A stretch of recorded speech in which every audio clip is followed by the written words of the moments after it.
Welcome back to the Business Leaders of America podcast, where business leaders come to share their advice and journeys to success with existing and emerging leaders of America. Now, here's your host, Dylan Bloyd.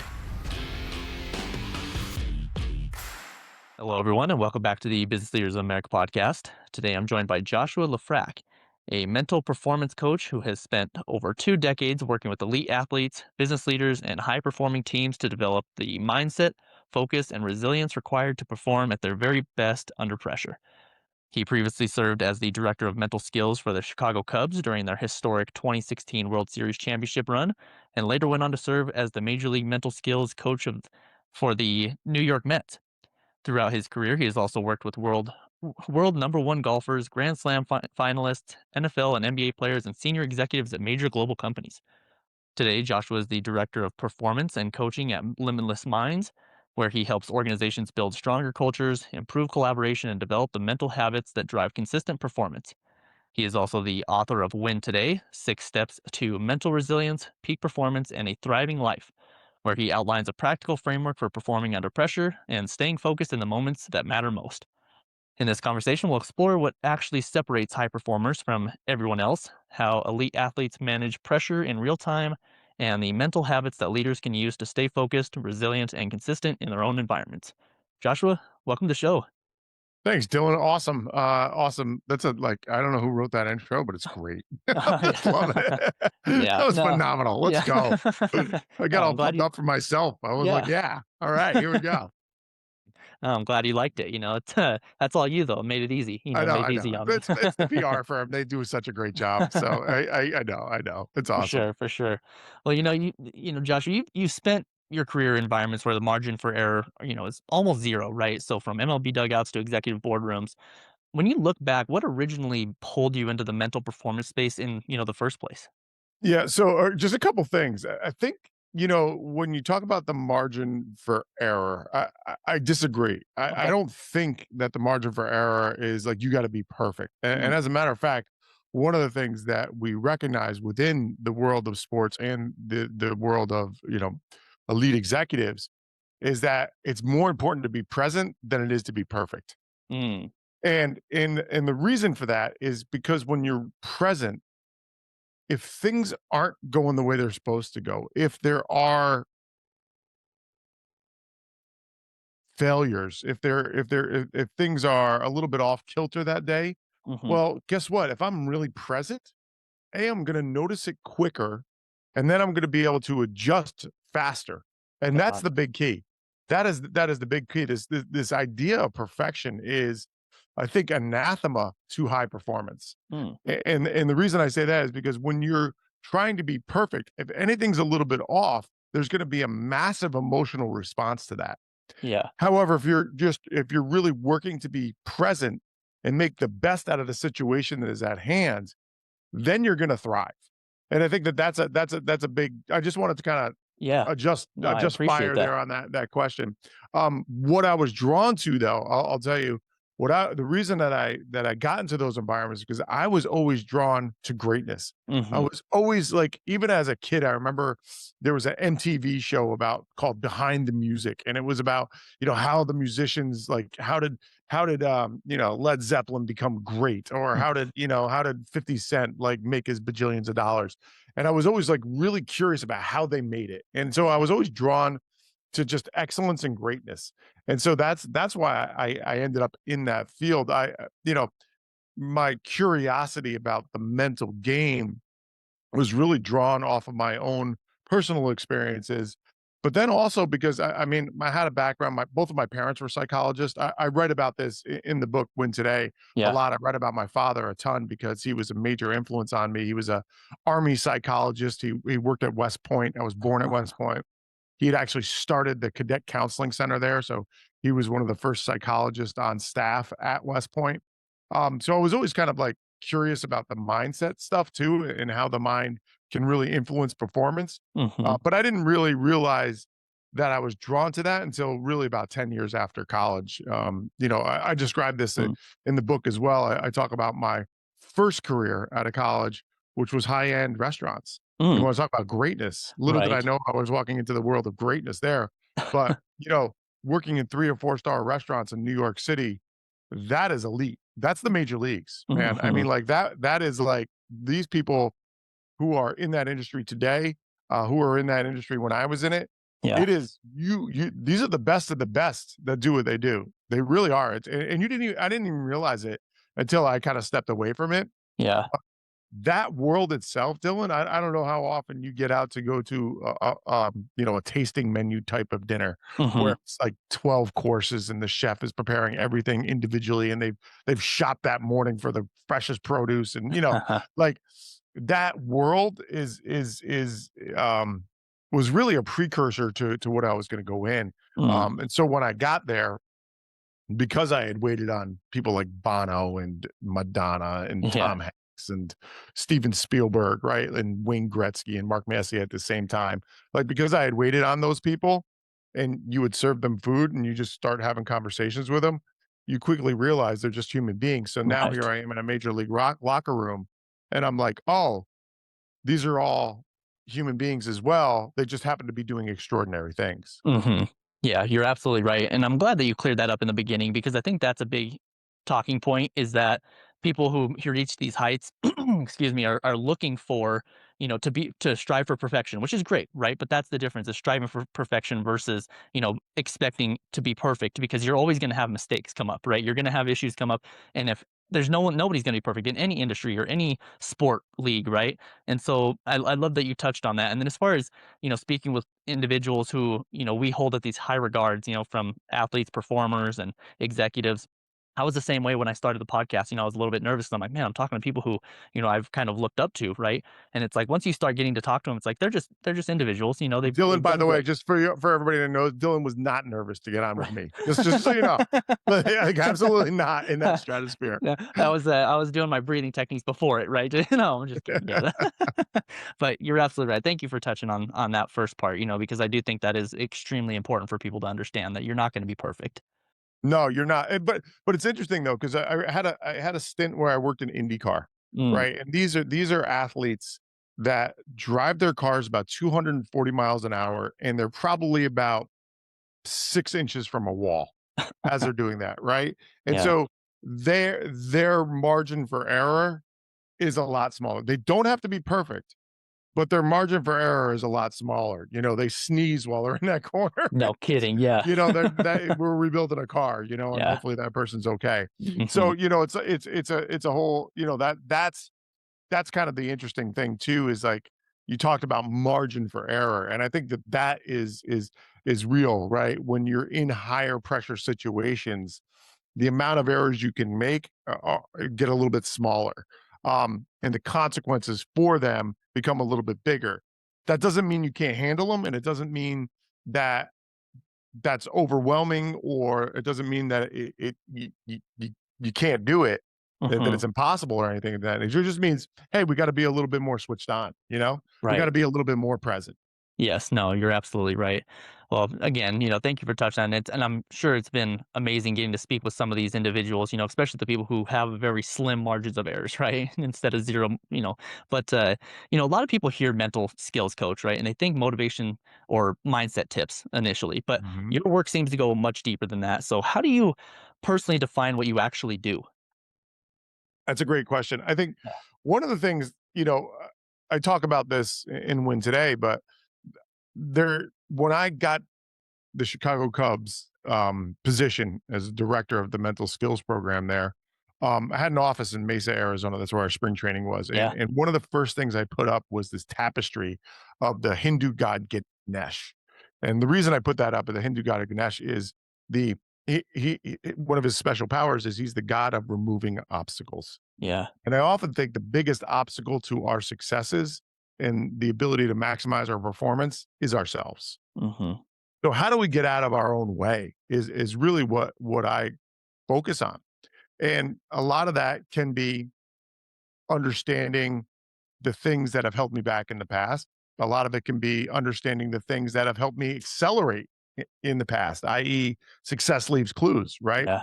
So I want to look at maybe some of the greatest moments I've had and let's dissect those. What were the behaviors and habits that I had during those moments? Mm. One of the things that we talk about at Limitless Minds all the time is thoughts are the drivers of your behaviors and your actions, and thus your results. The behaviors and the actions are really what create the results. Mm. You could be as positive as you want to be. Hey, everything's going to be awesome. I'm going to make $10 million tomorrow. Woo, yeah, I'm the best. And then if you don't do anything around that, if you just think that and you're Yeah. just positive all the time, but you sit on the couch and watch, Judge Judy, like Mhm. you're not getting anywhere, man. Right. Sorry. You got to do stuff. So it's about the behaviors and the habits mostly. And so what I do, you asked about, hey, is it mindset? Is it, what is it? It's really about unlocking what behaviors and actions I need to do on a daily basis to be highly successful. And then what would prevent me to doing that and what thoughts would help me access those more easily. Got it. No, that's incredible because you're absolutely right. People talk about, manifesting and putting it out into the universe, and not that it's a bad thing. That's great, but it really results in your actions of how you get to that point, right? It's going to result in that part of it rather than you just being like, man, I hope, $1 million comes my way, but I'm just going to sit here and keep doing what I've been doing for the last how many Yeah. years. Yeah, I'm not poo-pooing manifestation by Correct. any stretch of the imagination. The reason I'm not is because oftentimes just putting stuff out there will get you into action. Hmm. But just putting it out there without action, Yeah. it's not gonna happen. And, a lot of times when you put stuff out there, stuff comes to you, like opportunities open up because you're just presenting yourself a little different. Yes. Maybe you're a little bit more open, whatever. Totally get that and totally into that. Yeah. However, if you only think that's all you gotta do is think positively, you're sorely mistaken. Right. Yeah. It's more the Kickstarter, right? It's the beginning Yeah, of it. that's a great way to put it. That's a Yeah. great way to put it, Dylan. Yeah, for sure. No, absolutely. Well, I'm excited to get into this because you did mention the Cubs, and so you were inside the Cubs organization during that 2016 championship run, which is awesome, man. So what was that experience actually like from your perspective? And can you actually tell us a little bit about what your role looked like day to day with those helping those guys stay locked in and focused? Yeah, it was surreal, Yeah, first and foremost. Like, I look back on it, it's 10 years ago now, right? yeah, It seems like it was just it yesterday, and does. I You're kind right. of like it was weird because in the moment, I knew it was special. You Mhm. could feel that it was a special organization. There were special people all over the place, top to bottom, whether it be the scouting director and Matt Dory or, like the head of, player development, Jason McLeod, or, Mm. whoever it might have been. Um, like, these were just special human beings, and we were doing something really unique and really amazing and really hard. Yeah, And I think one of the things that like I said, I look back on it now and I go, "Man, we were having so much fun." yeah, And it was hard, and we were having so much fun, and it was hard, right? And I think that can go hand in hand, and I think people think, "Man, if it's hard, it's gotta be you gotta suffer, da, da, da," right? And I always said suffering is a choice, right? mm, Exhaustion is just exhaustion, but suffering is a choice. So, as hard as we were working, we were just loving it because we knew we were building something special, and it was just like we could just laugh a lot, and we just liked each other, and it was just such a good open, um positive culture. It really yeah. was. Like, yeah, we would get on guys if they didn't do the right things, but most of them did the right things. Hmm. So it was really special. And then to have Joe Madden there, oh my gosh. What a just an absolute difference maker. And he just talk about a Ganesh-like force, Yeah. right? He was able to allow the players to get out of their own ways. Mm, And it was like this special, unique thing that he could do that I've never really seen any other coach or manager do. And so, he was really unique and day to day, man, I was all over the place, yeah. because my role was I oversaw the entire department. So the department included not only myself as a mental skills coach, but I was also an executive where I had to oversee, one, two, three, four, five different mental skills coaches that we Mhm. had throughout the organization. One of which being a Hall of Fame guy named Ken Ravizza, who dealt mostly with the major league team. And thank God we had Kenny because Mhm. he was such a special person, that we wouldn't have won the World Series without him, right? Right. And so, yeah, so my day to day was really kind of being a leader, making Mm. sure everything was running, checking in on all the different affiliates. So a lot of time on Delta, a lot of time in Marriott's. I just recently checked my Marriott account. I spent 6 years of my life in a Marriott so far. So yeah, right. So Man, it's pretty impressive, right? yeah. Like I was a road warrior. Yes. One of our scouts one time, I asked him, like, man, how do you deal with it? He's like, well, the real thing is I recognize what my real job is. And I said, what's your real job? He said, I'm a professional traveler and I just happen to stop at baseball games every once in a while. I was like, Yeah. okay, yeah, I got you, bro. Yeah. So yeah, so that's kind of what I did. It's kind of dependent. Maybe I was in Tennessee for the week, and I was checking in on Wilson Contreras, and I was checking in on Kyle Schwarber, and I was making sure that they were getting the right messaging, and I was making sure that they were locked in and giving them tools to stay focused, or whatever it might be, Yeah. in that time. And then maybe I was over to South Bend, Indiana, and I was talking to some of the young guys, coming up, Ian Happ or whatever, right? Hmm. So it just kind of that's what you did, right? You Right. just rolled around and you made connections and you checked in on guys and you had some face-to-face time with the coaches and the managers and just making sure we're all speaking the same language. Yeah, no, I mean, it's amazing when you have the team in place, right? Because it feels like everything's clicking, everything's happening, even though it's hard. Like you said, you're having fun with it. Everything's working on all ends, right? It's firing on all cylinders, essentially. And so, did you have to deal with any of the players yourself, or was it more just Oh yeah. deal? Yeah, okay. Oh yeah. Did any of All the time. did any of them struggle more than others, kind of with this stuff? You don't have to get specific by any means, as far as Yeah, names, but of course. yeah, Of course. Some of them are really, really open to it and were all in, but maybe didn't have the physical tools. yeah, Some had all the physical tools, but just didn't really want to think about their mindsets. mm, And then you had, your special group that was like, hey, I'm going to put everything into not only the mental side, but I'm going to do the physical side too. And I'm going to make the absolute most out of my abilities. And I think about like a couple guys really jump off the page to me, like a guy there's a couple players who made it to the major leagues. They weren't stars, yeah, but they made it there. Like a guy named David Bodie, right? He was this grinder. He just fought and clawed and fought his whole career. He was this like lifelong minor league player, so much mm, so that his wife and kid, I remember seeing him in Tennessee and we were talking about, just life in general. And he was kind of like, I don't know how much longer I can do this. And he was telling me he was eating, like they didn't have enough money for a dinner table. yeah, So they would eat off of folded up cardboard boxes, like him and his kid and his wife. Right. That's the minor league life. Now yeah, he ends up signing a 5-year, $15 million deal. Awesome. Hell yeah, Boats. hmm, Right. So you're so pumped for him, right? When that happens, a kid like Jared Young, who's like this Canadian left-handed hitter who, somehow fights his way and claws his way to the major leagues. A guy like Teddy Payne. This is one of my favorite human beings of all time. We drafted Teddy Payne. This is an unbelievable story. We drafted Teddy Payne because he came up for a workout at Wrigley Field, right? We invited a bunch of younger players who were in college or in high school to come up and have a workout. hmm, He drove there from West Virginia. He didn't have enough money for a hotel. He slept in his car in the parking lot and then did the workout. We were like, hmm, that's our guy. He yes, makes the major leagues. He makes the major leagues, right? Like that's the type of stuff that you just go, I cannot, that you just warms your heart. yeah, It's because it's all about hard work. It's all about belief. It's all about doing anything they can. And I think that's one of the things, Dylan, that people don't realize is mindset training, mental skills, sports psychology.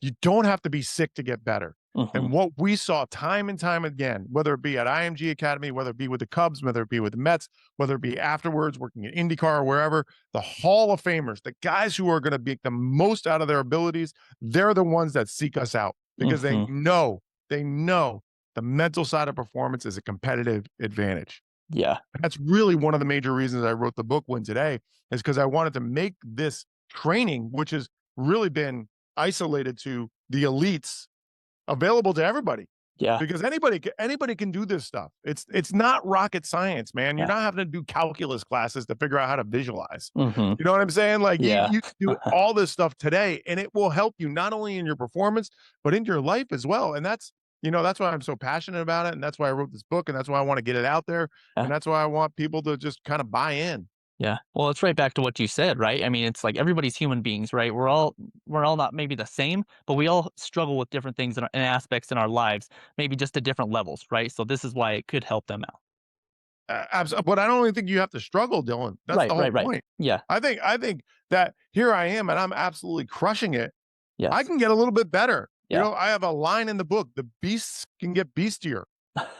right? You Yeah. can add it's a quote from one of the founders of Limitless Minds, DJ Eitzen, Yeah. but it's the reality. Like everybody can get better. Mhm. It doesn't matter. Yeah. You could be a world record holder and you can get better. Yeah. You could be you could be a middle of the road salesperson and you can get better. Like Mhm. that's the whole key. That's the whole chapter, Choose Growth, which is in the book. That whole chapter is about, hey, these are ways that you can improve on a daily basis. Yeah, exactly.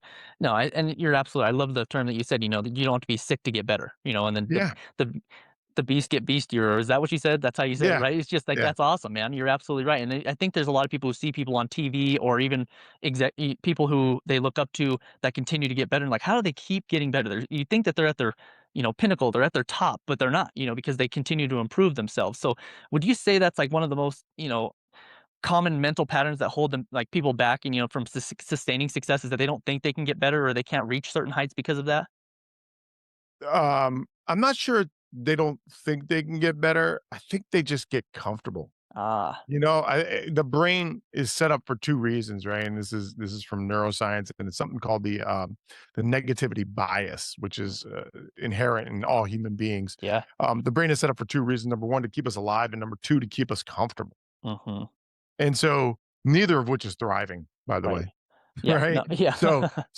So the whole key is how do we overcome that?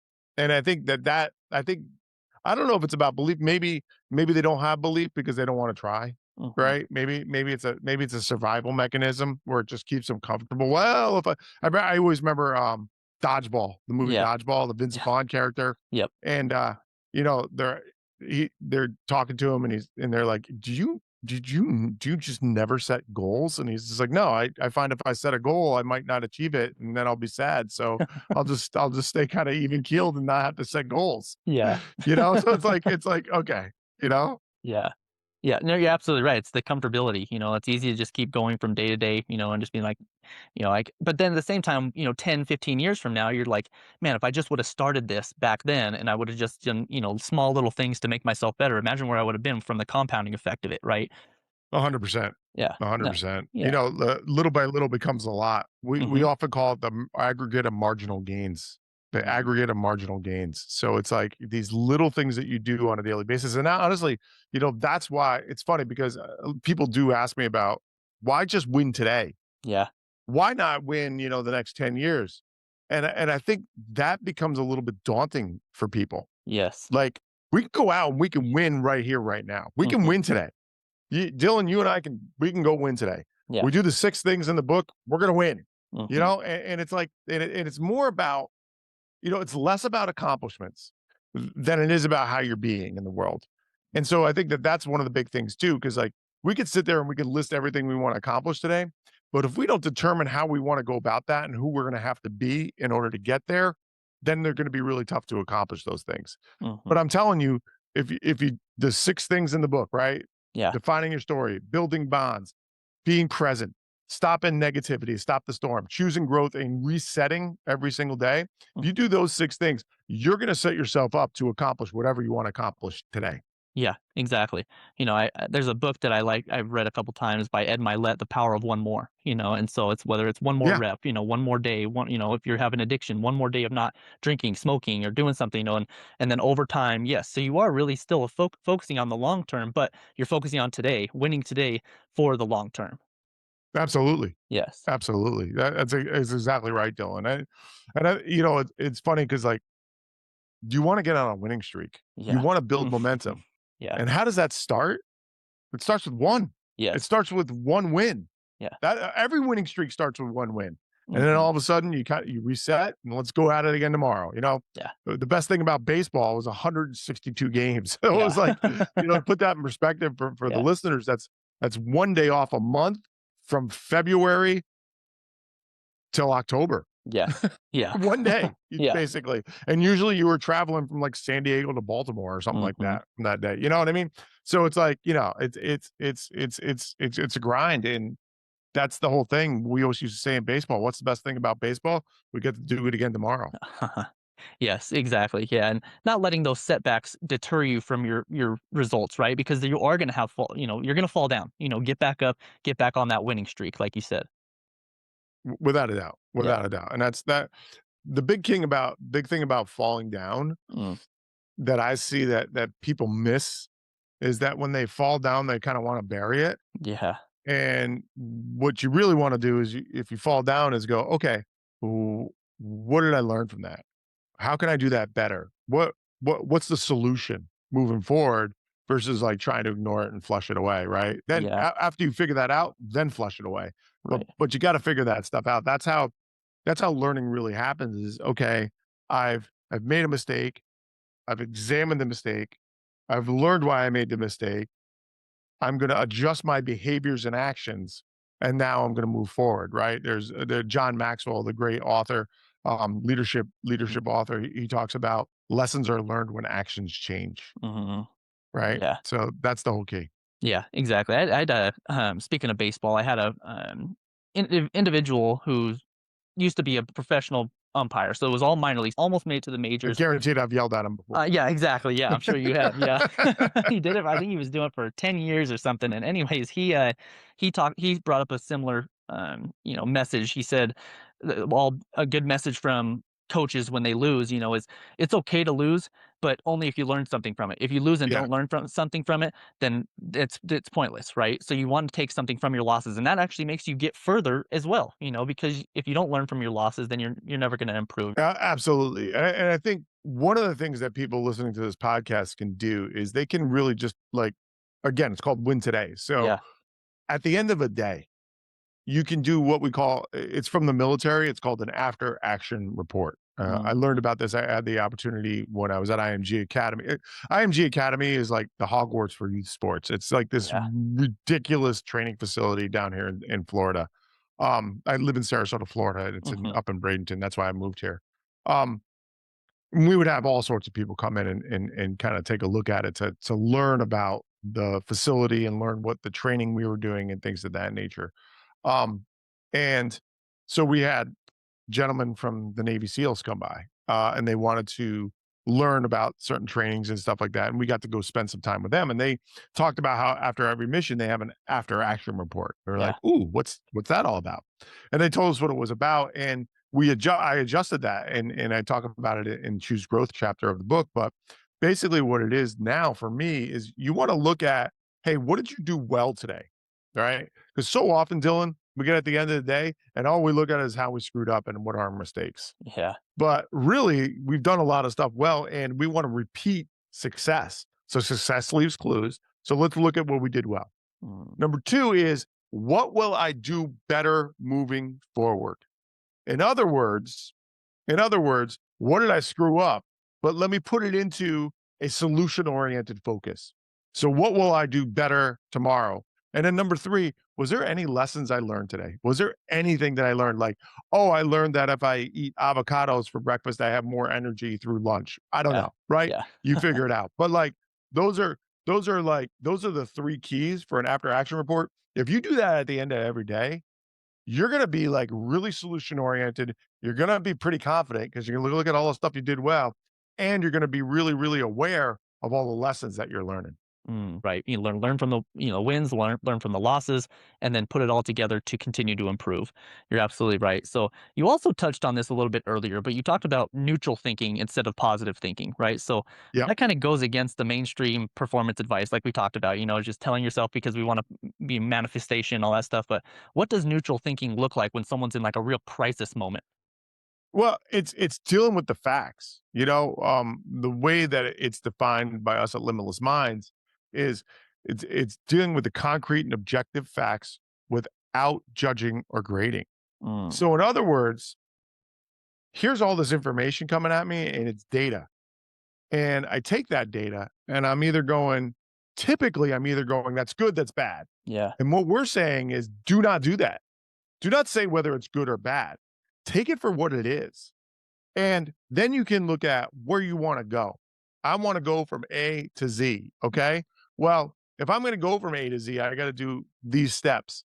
And this step is out of line. And if I take this step, I'm not going to get there. So I need to adjust that step and take a different step. Yeah. That's really what neutral thinking is all about. It's dealing with what's so without creating this giant dramatic story behind it. Yeah. It's staying kind of like stoic, right? The stoicism. It's just dealing with the facts and then moving on from that. We often use the example of weather, right? Hmm. Like today in Sarasota, if you came down here, you'd be like, "Oh, it's beautiful, Josh. Sunny, warm, awesome." Well, what it really is, and you'd be right, but those would be judgments. Hmm. What it really is it's 82 degrees Fahrenheit with 30% cloud cover and a northwest wind at 15 miles an hour. The humidity is 30%. That's what it is. Hmm. Now, if I'm going to make a decision about what I'm going to wear, I have all the facts. Yeah. You see what I'm saying? Yeah. That's not good or bad. It's just what it is. It's like the fishermen used to say in Maine, there's no such thing as bad weather, just bad clothing. Hmm. Right? So like, Yeah. that's the whole key. That's Right. the it just helps you make it helps you make better decisions on your next steps. Right. Trying to And when base. you're Go ahead. and when you're sorry, and when you're Oh, you're fine. focusing on your next steps and when you that's your performance. Hmm. So here I am, and now instead of focusing on my emotions, I'm focusing on the logic of the performance. Right. Yeah. Basing it off the facts, like you said, less on emotion, right? Because that can happen, especially in those high environment, in high stakes situations, right? Whether it's sports or business, a lot of times you want to base it off of emotion because of you're in the heat of the moment, right? So you really have to step back for a second. Yeah, and I think there's a misnomer about that too, because like in high stress moments, there is an emotional release with outcomes. Yeah. And that is very, very natural. I keep thinking about when people bring this up, I think about Novak Djokovic, right? Hmm. The one of the greatest tennis players ever to pick up a racket. And he talks about all the time, like he talks about his mindset and he says, listen, I wasn't blessed with an awesome mindset. I've worked at it. And the difference between me as a Hall of Fame player, one of the elites of all time, and the guy who's number 50 in the world is that I catch myself. We're both going to get negative. We're both going to have emotions. We're both going to lose focus.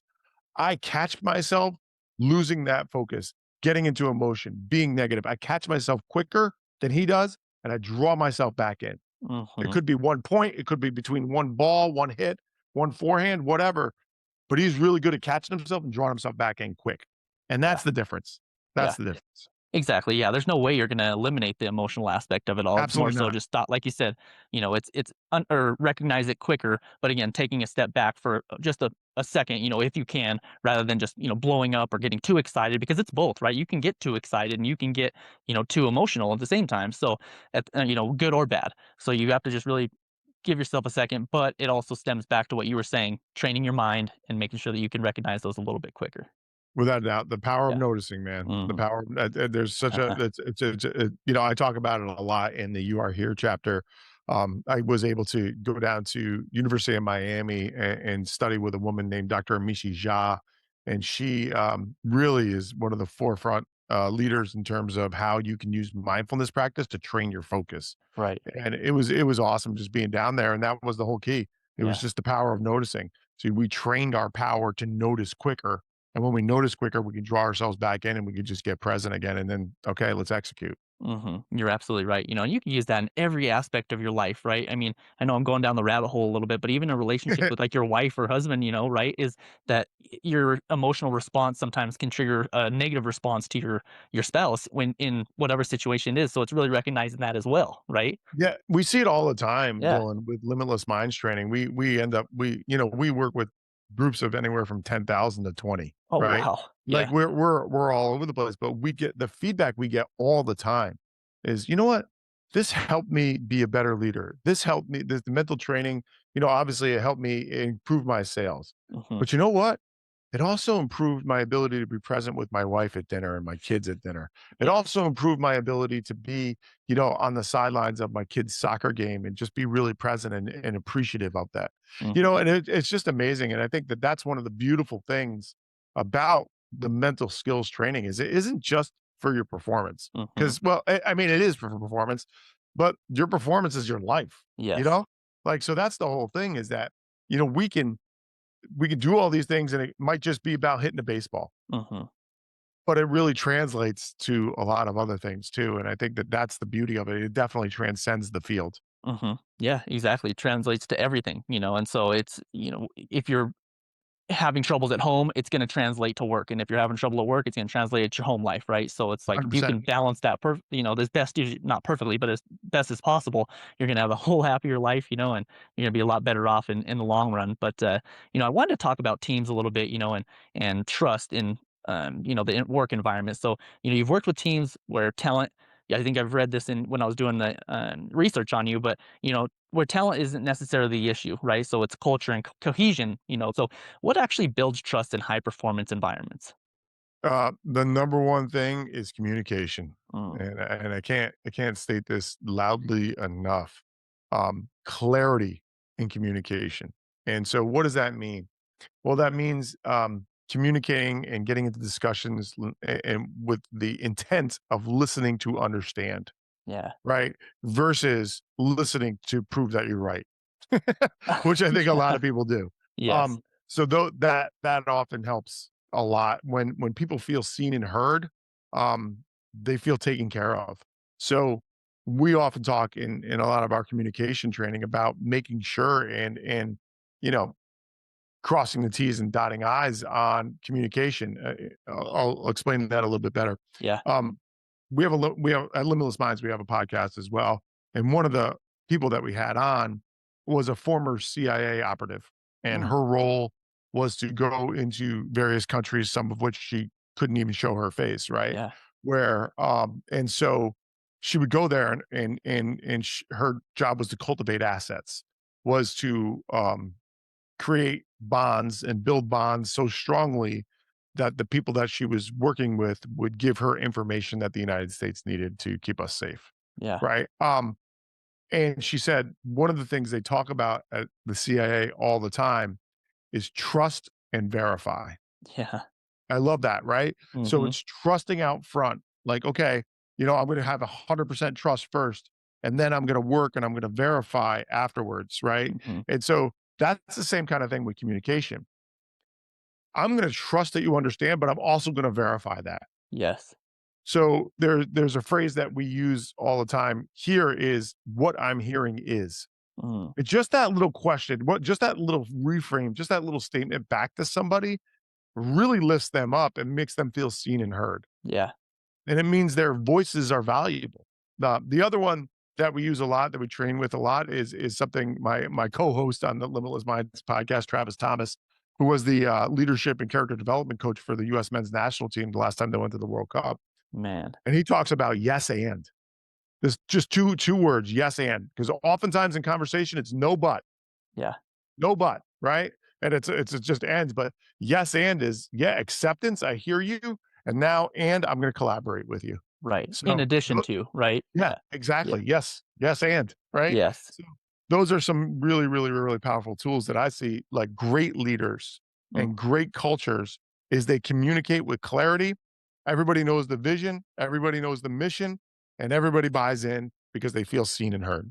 yeah, exactly. There's no better way to empower your team than, giving them that trust and empowering them to take initiative to make, decisions and things like that, right? So trust but verify Absolutely. is perfect, because if you're not doing that, you're more along the lines of micromanaging, right? You're overseeing too much and you're not letting them kind of take the reins and grow, as whether they're players, whether they're employees at the workplace, so I love the term, trust but verify. We used it when I Yeah, was. and actually, Dylan, is trust and verify. Oh, you like, oh, okay, so trust and verify. Yeah, Yeah, not because but. because Back to yeah, everything you not said. but, Yes. because because Yeah. because when you say, like, think about it, trust, but verify, then you're not trusting, Yes, you're right. you know? So that's the whole key is trust and verify. Yes, exactly. No, that's a huge. You wouldn't think that it's that big of a difference, but it really is. You're It is. absolutely right. Yes, Yeah, it's crazy, right? And it's it is. that's the power of language though, too. It is. Yeah. One of the things we did is so funny. One of the things we did right out of the gate at the Cubs was we had to change the identity of the entire organization, right? We had to go from these lovable losers, Yeah. to being world champions. And one of the things that we did was we encouraged the players, staff, coaches, front office, everybody to eliminate certain words. Mhm. So the elimination sometimes can be more powerful than the addition. Yeah. And we eliminated I'll tell you the four words slash phrases that we eliminated. Number one was try.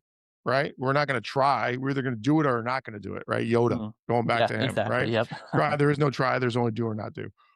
Number two was can't, Yes. because Wait for that one. that one just does not have a place if we're trying to if we're working to win the World Series. Mhm. Can't cannot come into it. Right. We're gonna find a way. Have to. We turned have to into get to. Mhm. Right? Have to into get to changes your whole perspective on everything. And then the last one was should, right? Shoulda, coulda, woulda, didn't. And one of the phrases we would say oftentimes, hey man, stop shooting on yourself. Yeah. Right? Because it's wrapped in guilt, it's wrapped in this like tension, it's wrapped in pressure that you don't need to add to yourself, right? Yeah. Again, Ganesh, remove obstacles. Yeah. Sometimes language can be an obstacle. You're absolutely right. You don't have to. Moral is I get the opportunity to. Yeah, It's absolutely. And then back to trust but verify. It's more along the lines of, you know, I'm going to trust you, but I'm going to check your work. So make sure you're doing it correctly, right? So it's you add that added pressure to the person. Whether it's in the again professional sports or the workplace. absolutely. Yeah. No, you're absolutely right. So would you say that's kind of what one behavior that, leaders underestimate that has an outsized impact on team performance is really communication? Like they don't understand how important it truly is?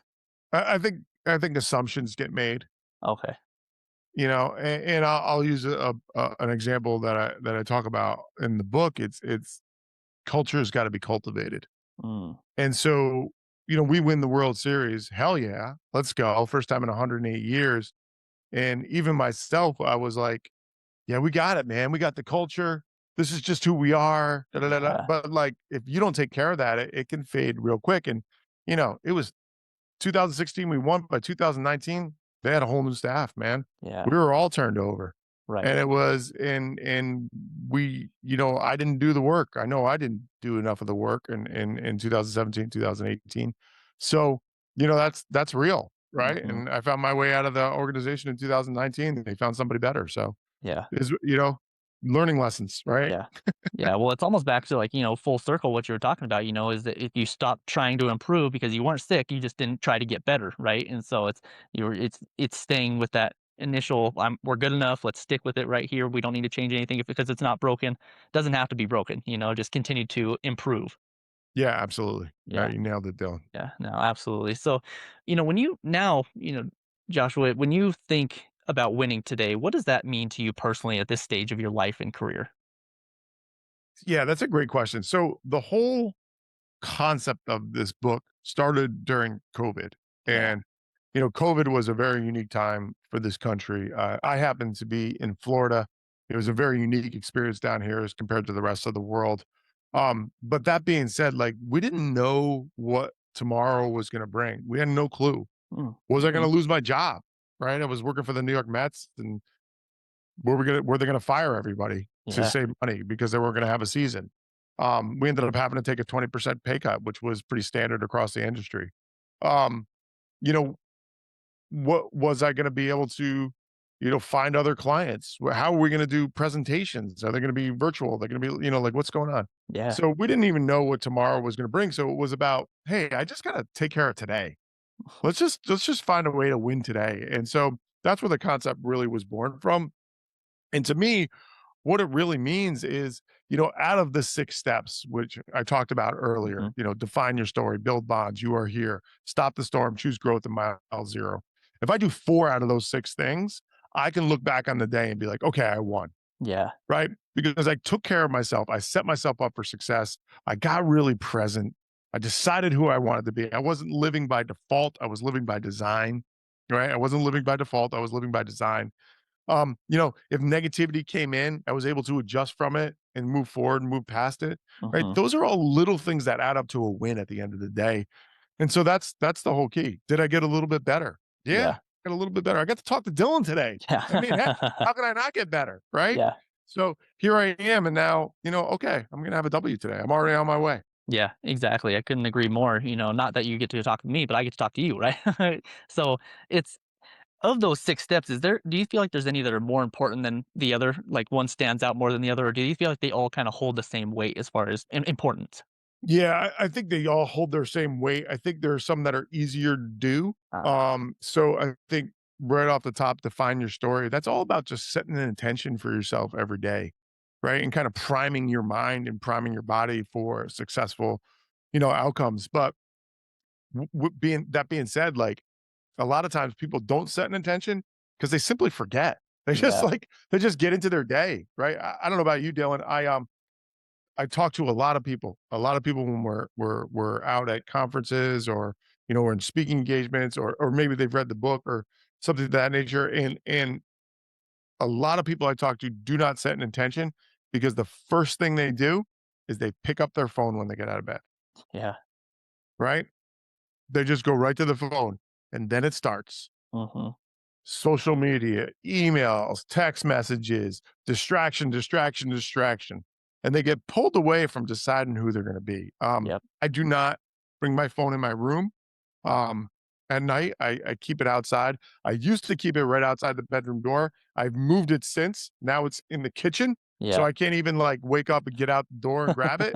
It's like, no, I got to do a bunch of other stuff before I can even get to it, even if I remember where it is. Mhm. Um, so my morning routine is I wake up, I grab my dog, I feed him. He and I go for a walk. So I get outside immediately, breathe some fresh air, changes your day right there. Yeah. As we're walking, we cross a little bridge. I set my intention. The bridge is my trigger, right? I set my intention. We come back. I usually meditate for 10 to 15 minutes. Then I'll probably go and exercise unless I have a bunch of stuff that I have to prepare for that day. Then Mhm. I'll typically go prepare for that stuff and then exercise. But I got to get those three things in: Yeah. um, intention, mindfulness, physical exercise. I do those three things, and then I pick up my phone. Mm.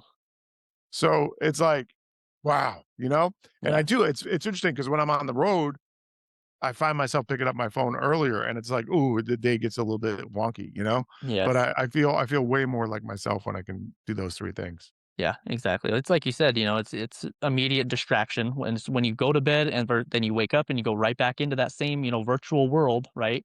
Whether it's social media or whatever it is, you need to be in the present moment, and it can really help clear your mind as well because you're going to create brain fog when you're constantly looking, at things that really don't matter when you think of it. And the bigger picture of it, Yeah. there's things that really do matter, and it's first yourself. Your mental health, your physical and mental being needs to be first, right? Like you said, and then you can focus on whatever else there is. And it's pretty wild. Like, do you ever get worried about as far as like emergencies or something happening? Can you still hear if it like rings or something? Yeah, listen, I live in Florida. We have hurricanes all the time, right? Yeah, So, if some emergency or something's coming, I'm gonna know. got It it. just happens. I Yeah, was yeah, in yeah. my wife is from Israel. We were over there 2 winters ago, and there was lots of rocket attacks. Your phone would go off at 3 a.m. and you kept that in the room. So you were making sure that you could get to the shelters during those times. So Right. yeah, I mean, there are things for that, but you have an alarm clock, and if something crazy is going on, you're gonna find out pretty quick. Yeah, no, you're absolutely right. There's ways around it, of course. So, well, amazing, Joshua. I do appreciate you joining today. This has been awesome. I do want to ask, for anyone listening who wants to learn more about your work, connect with you, or pick up your book, Win Today, what's the best way for them to do so? Yeah, the best way to get the book is to go onto my website, which is Joshua Lifrak, Lifrak.com. And on there, there's all the links to Barnes and Nobles, to Amazon if you're in Europe, to Waterstones. And so you can get the book anywhere on those places. You can pre-order it. It's out June 9th. And we're really excited about getting it out into people's hands and hopefully changing some lives, man. I mean, that's what it's all about. This isn't, you know, even if you do one of the things in this book, Mhm. you're gonna have a little bit of a different outlook on your life and then anything is possible.